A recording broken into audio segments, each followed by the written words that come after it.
And once I did that, I just about had a heart attack. It was like, oh my gosh, what am I doing?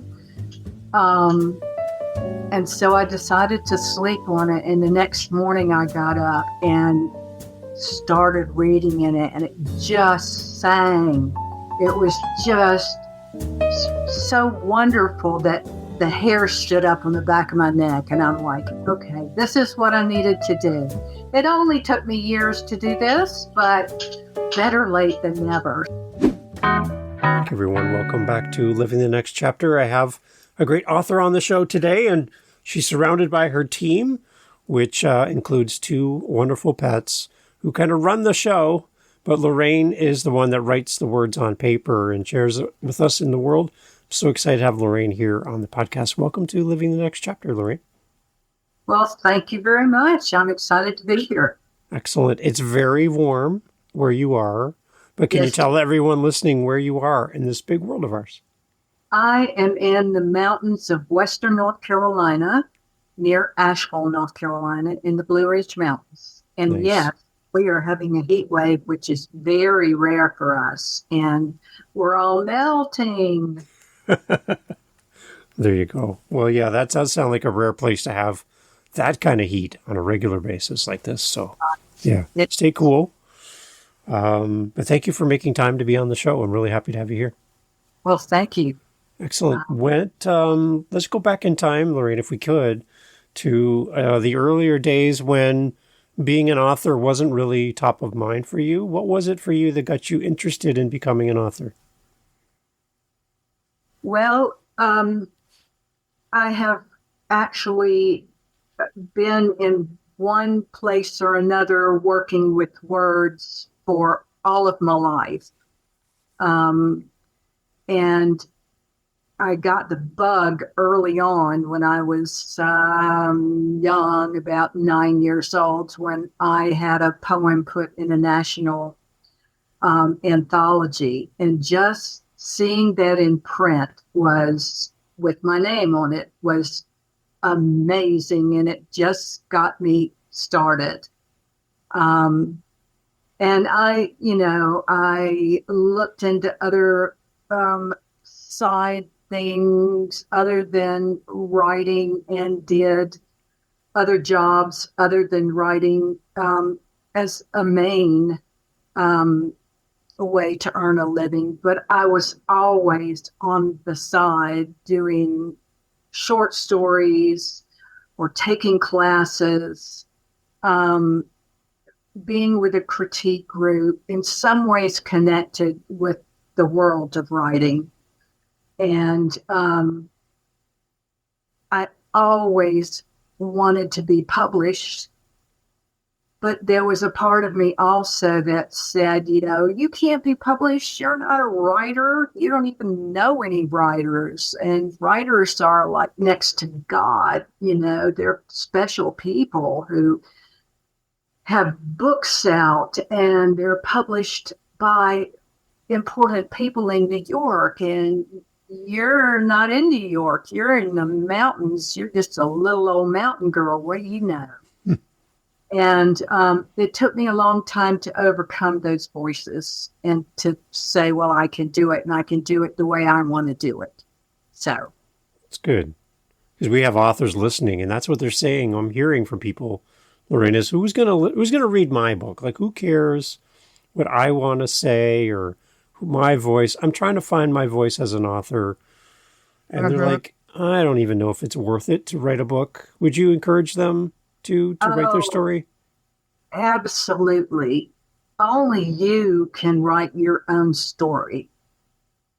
And don't listen to the voice on your shoulder. I call mine the brain, but other people have names for them, old school teacher names or people that have given them trouble before, and you just want to all right, they're going to come out and just flip them off your shoulder because they don't know. They don't know what you know, which is that this is what you were put on earth to do. This is your passion, and it's something you want more than anything else in the world. A lot of people say, "Oh, I've always wanted to write a book," or "Oh, yeah, when I retire, I'm going to write," um, or I'm going to write some memories down, but it's only for my children if they want to look at it, you know. And the real truth is you can do this. It may take a long time, and I'm proof in the pudding right here. It takes perseverance and determination, and you have to be at work. If not every day, at least 5 days a week, you have to be at work. Yeah. You may write only for 15 minutes, but a writer is somebody who's written today. Right. And if you want to be a writer, you have to go to work. Yeah. You have to Exactly. sit in the chair and you have to do it. Right. Yeah. And that's something that takes a lot of discipline to do.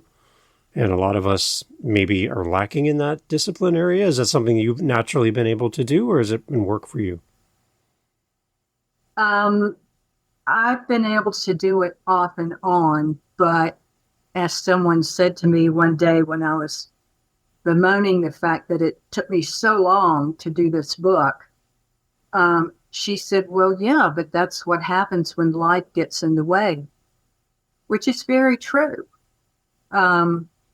You know, you might have a job where you're forced to work 12, 14 hours a day. You might be too exhausted on the weekends. You might be a single mom and have care of your children, 24/7. One of your children might have a chronic illness that is difficult to handle. I mean, it's all kinds of things can stand in your way, but you just have to keep the vision. You have to keep your eye on the prize and know that you can do this.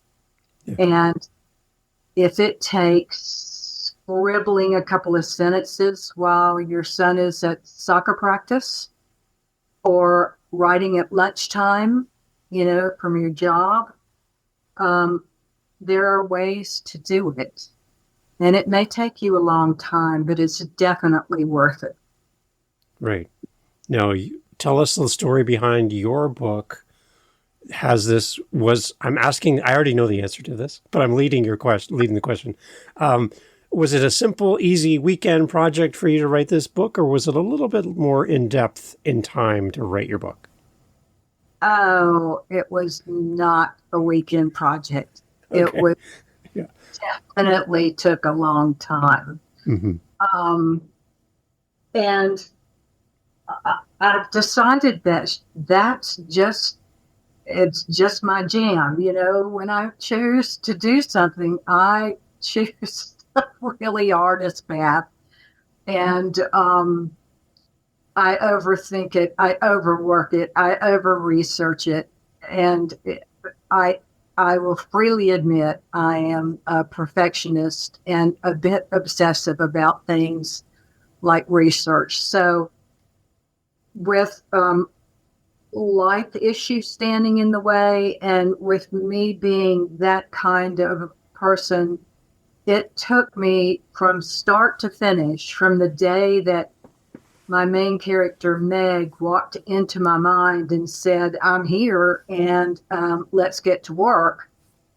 From that day to the day that I held my book in my hands was 35 years. Wow. Yeah. So, and I'm working on book 2 right now, and I can't afford to do 35 years on that one. A little shorter. Write faster and research faster. So you've known Meg for 35 years then?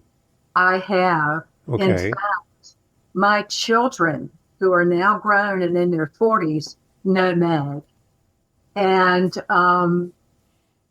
when my oldest daughter was about 14, I was calling the family to dinner, and I called upstairs and I said, Meg, it's time for dinner. And she came down the stairs and I was like, oh, I'm sorry. I'm sorry. And she said, that's all right. I'm used to it. So Wow. Meg's always been in my head. And um, then, of course, there's Alice, the healer, and Gerard, the love interest, and William, who is a curmudgeonly surgeon and physician who acts as her tutor. And so I knew those were the main characters. After a couple of years, I knew who those characters were. But then as I got further into the book, other characters popped in, I mean, totally unannounced, and I had no clue what they were doing there. Like Robertus Medicamus. And I realized after I had written a couple of pages of him, he was there for levity and for, a laugh and to lighten the load, because this book does get pretty serious in places. In fact, one reviewer said she could smell the blood, which I don't know if that's a good idea or not. Wow. But I knew what she meant. It's not light romance, and it's not a look at the rich and the famous and the kings and queens and who's in a Tudor palace. And, it's a story of the ordinary people of the Middle Ages and how the kings and queens and the upper 1% affect them, and often affect them negatively. And then you have the patriarchy, the Catholic Church, the male physicians, the academics who won't allow females in the universities, and it gets pretty serious. Okay. What about that time period really captivates you as an author? Is that something you've always been curious about, those times? Absolutely. And I really don't know how to answer that question, because it's I read a lot of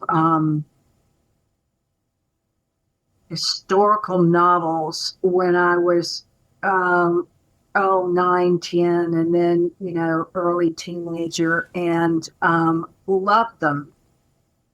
And loved them for the education and for the characters and for being set in foreign places. I've always been an Anglophile, and I don't know where that comes from either. I say in some of my social media stuff that I feel like I was born in the wrong century, in the wrong country. That's really true. It's almost a yearning. Of course, these days, I would like to go back to the 14th century, but I would like to take a whole lot of antibiotics with me, and have a whole lot of shots before I go. But I just feel comfortable there. I don't know why.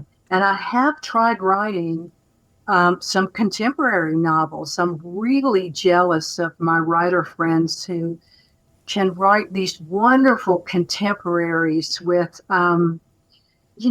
covers with a pair of high heels on the cover, red high heels or something.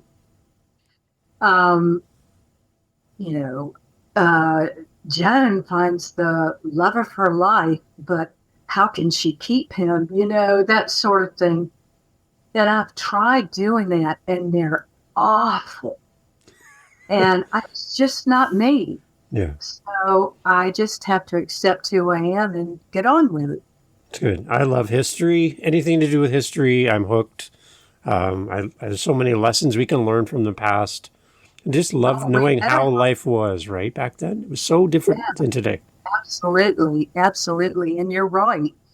Uh, if we don't learn those lessons, we're doomed to repeat them. Right. And the one true fact is that it's like the French say, plus ça change, plus ça change. What is it? Um, I had it in my head. hmm The more things change, the more they stay the same. Right. Um, I've lost it, but that is so true because the mother and father in 1326 loved their children. They were devastated when their children died from measles or smallpox. You know, they were tired at the end of the day. Women were tired of having to cook and clean and spin the thread um, and liked getting together to talk and have a good time and go to the ale house. And there are things that have always stayed true to human nature, and the good historical novels tap into that. Yeah. You can feel yourself or see yourself in that time period, and you Absolutely. actually feel like you're part of the story as a reader. Absolutely. And you do crazy things like if you're listening to the audio book, you miss your next four places to turn off the highway and you realize, oh, wait a minute, I've got to turn around, Oh no. Yeah. And reading a good book at night and you're so sleepy and you need to go to bed, but it's like, oh, I just want one more page. Yeah. And one thing I did on purpose when I wrote the book was to have short chapters.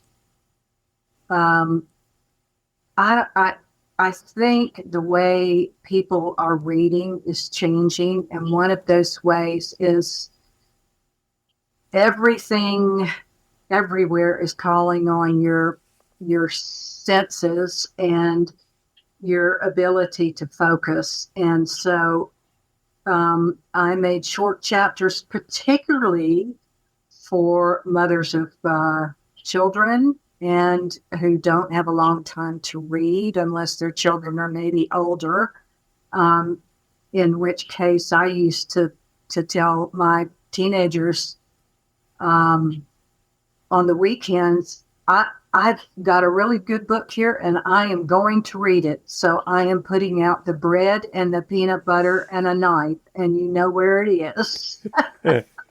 Yeah. Take care of yourselves. I have something to get done. Yeah. It's interesting because I actually do that myself, Lorraine. I'll look at chapter 2 and flip to where chapter 3 starts and go, okay, do I have enough time in my day to read this entire chapter before I commit to reading it? I'll skip ahead and go, all right, I got enough time. I'm going to do this. I don't want to stop halfway through. I want to feel like I'm making progress through my book. So I'm glad you brought that up. Oh, good. Yeah. And for the same reason, I actually divided this book in two. It was about 800 pages. And some well-known authors can do that successfully. Yeah. But I knew that no publisher was going to take a chance on someone brand new writing 800 pages. So I dropped it down to close to 400. But what that meant was I had to cut a character out. I had at first written it as a dual timeline like I say, I always do stuff really complicated. Um, it was a dual timeline with the character in the 14th century, but also a contemporary character. And I found out how difficult a dual timeline was. Hmm. If you're going to do it, you have to do it right. And you have to weave together those stories in a way that you're doing justice to the reader who is, turning the page and sees maybe the main character's name and like, oh no, I don't want a chapter with her in it. I'd rather go back to the 14th century. Mm-hmm. And when I started realizing that contemporary character was weaker than the historical character, and it didn't really hold together the way I wanted it to, I cut the contemporary character out of the book. I sat down one Friday night and I said, you are gone. And I just grayed out the entire part of the book that was that character, and it was 40,000 words. Wow. And I just killed her off. And 40,000 words hit the deck. And and once I did that, I just about had a heart attack. It was like, oh my gosh, what am I doing? And so I decided to sleep on it. And the next morning I got up and started reading in it, and it just sang. It was just so wonderful that the hair stood up on the back of my neck. And I'm like, okay, this is what I needed to do. It only took me years to do this, but better late than never. So I have made that contemporary character the subject of book 4. And she is contemporary, and she does find a book in the British library that is very important to her. And it does go back to Meg and all of her characters. And it basically pulls all the threads from book 2 and 3 together in book 4. So I've got 40,000 words of it. I just need another 60,000. So I'm looking forward to working on it. It's great. Can you take us, for the readers listening to the podcast, can you tell us a little bit more about the story? Like, where are we finding Meg? And can you unpack a little bit more of the story? We want to, as a listener, as a reader, we want to fall in love with an author. And we also know family members and friends that we'd like to share this with, your book with them. So just tell us a little bit more about the story plot for Meg and these characters. Okay. Well, I know that my reviewers, my friends, my family, I don't count them, though, because they're naturally prejudiced. But everyone who's read it has fallen in love with Meg, and they want to know what is happening with her. And they're asking me, where are you on book 2? Are you just about finished? And I take that as meaning that I was successful in what I wanted to do with Meg from the beginning. I started with her birth, and I realized after several years that I hadn't started at the beginning of the novel. So I started at this birth scene that is really difficult and heartbreaking, and that's the beginning of the novel. And I tried not to put too much backstory in the front of the novel so as to bore the reader. But basically, the story is the story of Meg of St. Michael's Mead. She lives in Warwickshire, in England. She was born with a terrible birth disfigurement. Her face on one side is just never, the bones never quite finished growing. And she is, her eye is sagging and her bones are small and her face sags. And so when she was born, she, according to the priest and the villagers, looked like she had a snout. And so the priest condemned her to the pigsty where she was the village swineherd. She started that at the age of 6, and she was taunted and bullied by all the kids in the village and some of the grown-ups as well. And the pigs became her only friends, and she was extremely poor. Her family was very poor, and her mother is mentally unstable. And so she has a hard life until Alice, the village healer and wise woman, who knows what's going on with her. And I describe Alice as a woman who can look at you and it's as if she sees through you and she sees what's there. And she does with Meg, and she takes her under her wing and decides that she's going to teach her because she doesn't have a daughter who's left alive who can learn this, and the village has to have a healer. So she does mentor her. And Meg, it turns out, is a good learner. She's smart. She's a little afraid of Alice, which makes the work even harder.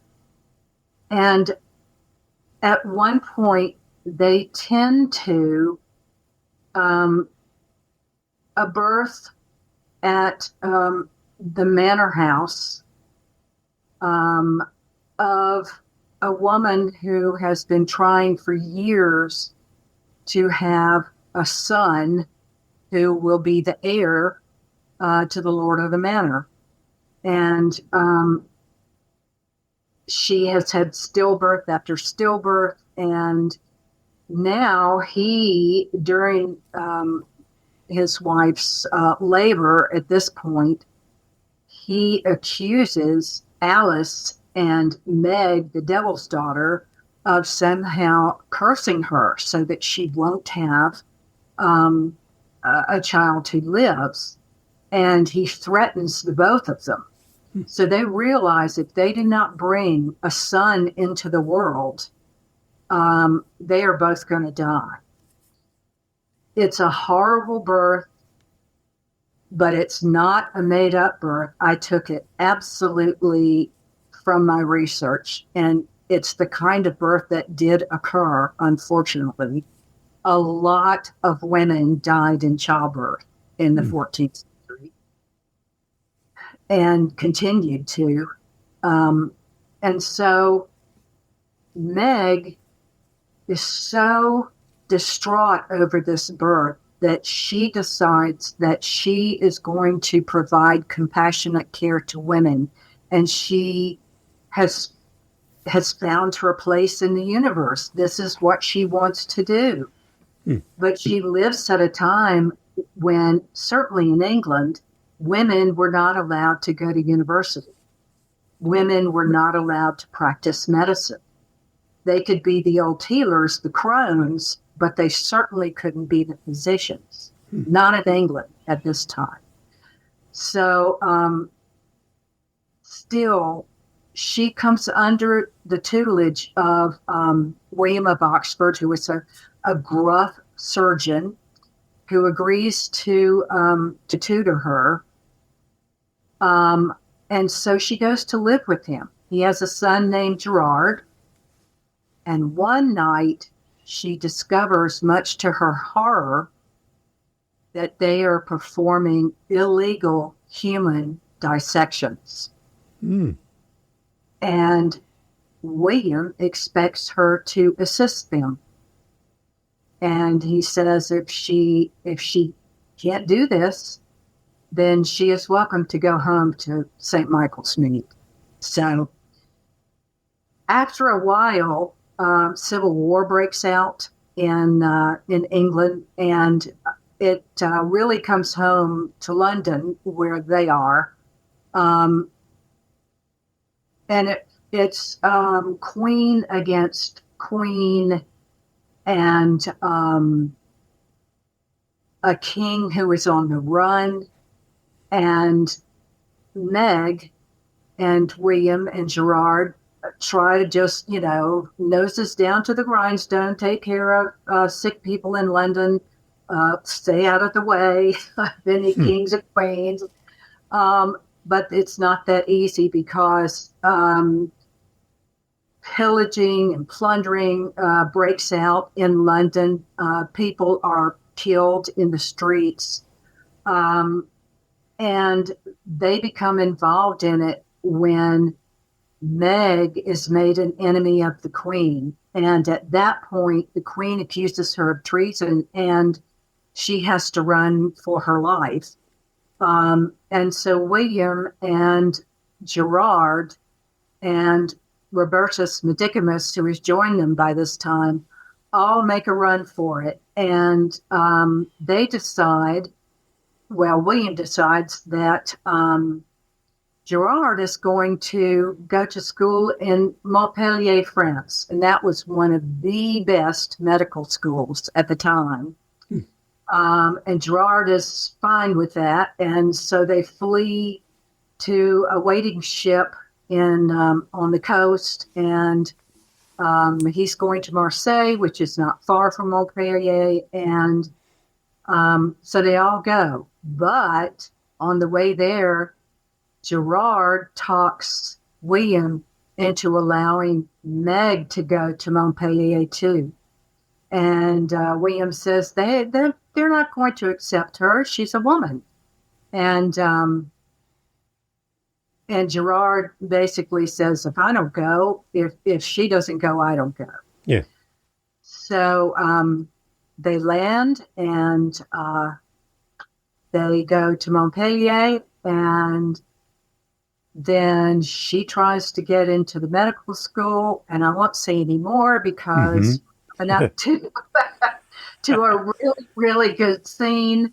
But it's basically her struggle to surmount society's expectations of her. She's disfigured, she's ugly, she thinks, and although she's smart, she's not allowed to show that smartness. She's told to go home to be a wife to her husband, and she struggles to make herself heard and to care for women who are dying because male physicians won't attend to them during labor. They might smell their urine, they might look at the urine, but they're certainly not going to be at her bedside as she's laboring. That's for a midwife and for all your female friends. Yeah. So that's the story. Book 1, The Solitary Sparrow. Wow. It's good. There's lots there to think about. There's lots there to make you curious as a reader, and looking forward to people connecting with that. Lorraine, like your journey, you're going to keep writing. My podcast is Living the Next Chapter, and you've alluded to this already, that there's more coming in the future. So where can we anticipate, and when can we anticipate more accompanying books to kind of take us on this journey? Yeah, that is the $1 million question. I am at work on the sequel, which is A Pelican in the Wilderness is the name of it. Okay. The third book is An Owl in the Wasteland. The three titles are taken from Psalm 102, Okay. which in the 14th century was actually Psalm 101. They were renumbered later. And it's from a verse in Psalm 102, which is the cry of a man who is distraught in agony, who is crying to the Lord for help. And I found it one day because the chapter I was writing occurs during the Great Pestilence, which is the bubonic plague. And Meg is taking care of a woman who is basically dying from the plague. And a lot of people, when they reached a certain point in having the buboes, which were in the groin and under the arms, it was very painful, and they got agitated. Some people tore their clothes off and ran in the streets. And so she's trying to keep this woman calm, and she carries with her a book called a Psalter, which is a book of Psalms. And this book becomes extremely important in book number 4. And so the Psalter, she opens the Psalter and says, let me read you this and see if it will help to calm you. So she starts off reading in Latin and then realizes the woman can't understand what she's saying. So she translates. And it is the Psalm 102.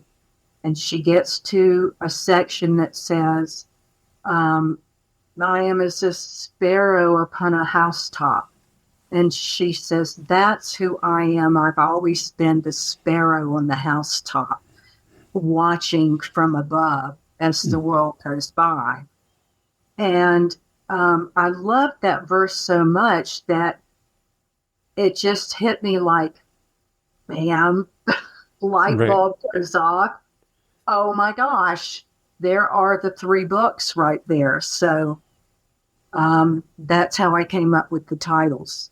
I am working on the second one. I'm also trying to market the first one, which is so frustrating. Right. Because I want to be writing the second one, but if I don't market the first one, then people aren't going to find it.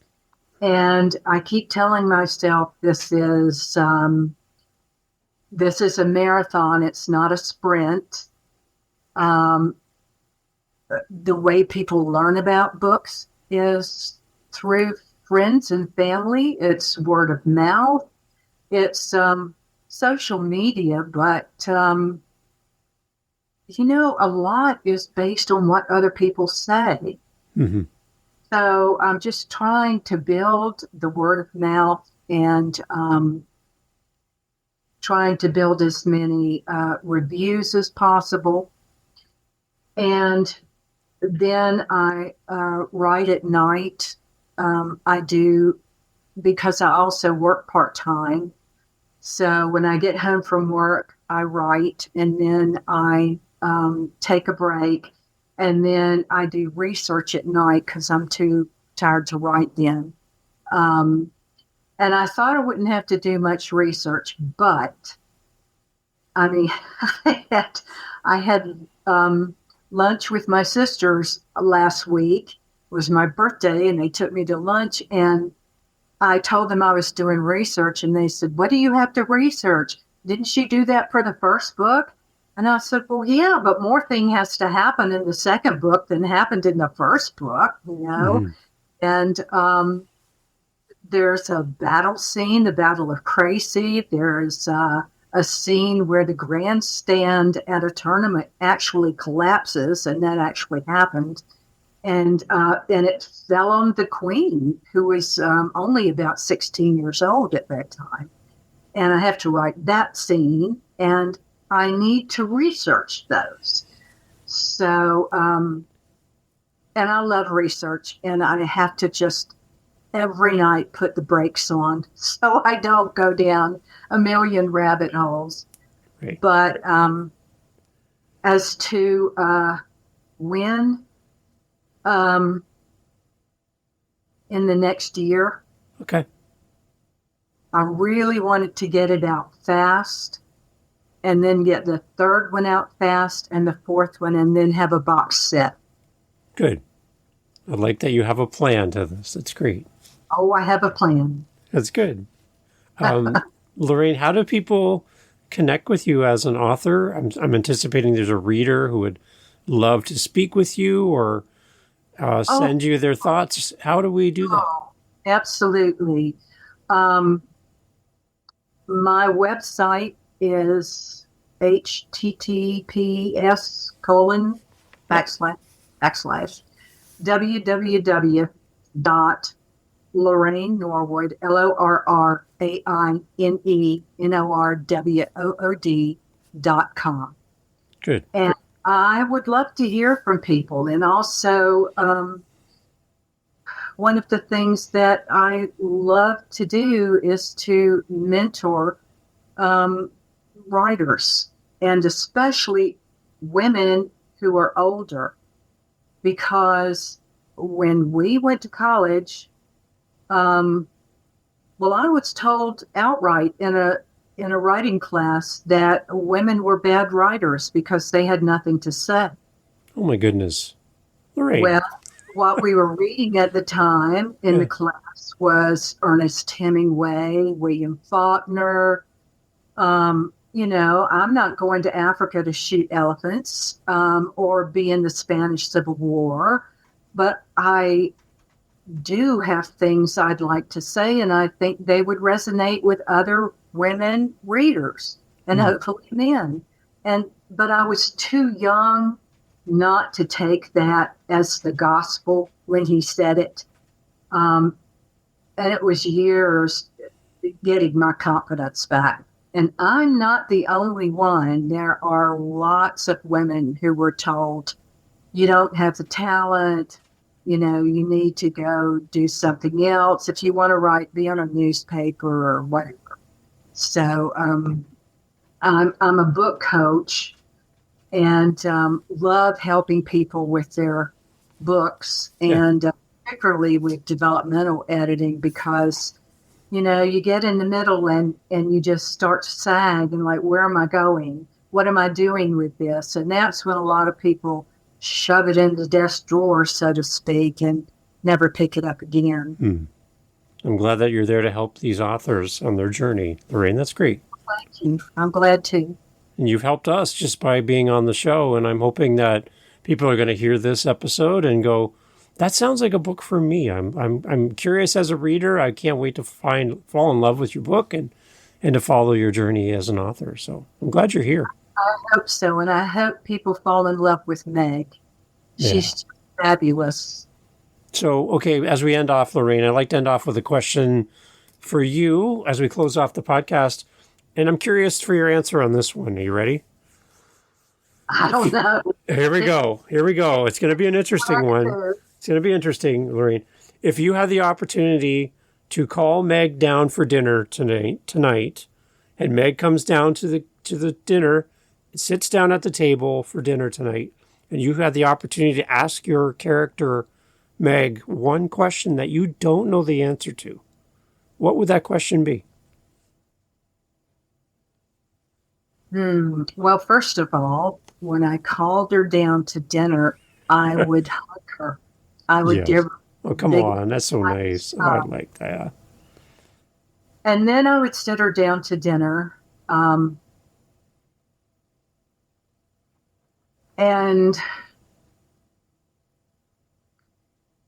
I would ask her, gosh, it has to be something that I don't know the answer to. And I know her life. Okay, I know. Did you actually die in book 3 of The Pestilence? because I wrote her death at one point, and my mother, who was of course, my best reader, read it and said, "No, you can't kill her. What are you thinking of?" And so I threw that away. And I don't know. I don't.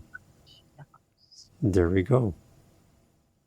That's interesting, right? I love when authors speak to their characters and when their characters speak to the author. I love that connection from your mind, right, to your pen. Yeah. I love that. Yeah. I love it. Lorraine, thank you so much for taking us behind the scenes of your books and your journey as an author. 35 years in the works. It's going to be worth every minute to read the book. So thank you for doing this. Thank you so much. I've enjoyed this. You're just a wonderful person to talk with. And so Thank you for having me. I appreciate it. And to your team, the cat and the dog on your team to help you do what you do. It's so kind of them to let you live where you live. But give our love to your pets as well. I certainly will. And as long as I give them their food at 5:30, then they'll be very happy with me. Excellent. Lorraine, thank you so much for being part of the podcast. All right. Hey, thanks for being here for the Living the Next Chapter podcast. So glad to have you as part of our family of listeners. There's a seat for you just here on Living the Next Chapter, and I'm so happy that you have listened to all the way to the end. Wow, you are now my new bestie. I want to let you know that I host 7 other podcasts on top of Living the Next Chapter. Yep, 8 total. One of them is called the How To Podcast series. If you are thinking, you know what, Dave, this podcast thing seems like a lot of fun. Well, I'll give you a secret. It is. It's a great, amazing, fun time where you can get to meet great people, get your word out there, promote your book, promote what your coaching program, whatever you're doing. Podcasting is great. And if you want to learn how to do this, what you're hearing right now, head over to howtopodcast.ca and look up the How to Podcast series on YouTube, whatever app you're listening on. You'll find me there. And I'd love for you to come listen to how to do this. And if you're interested and have questions on how to podcast, reach out to me at howtopodcast.ca. Thank you for listening. Talk soon.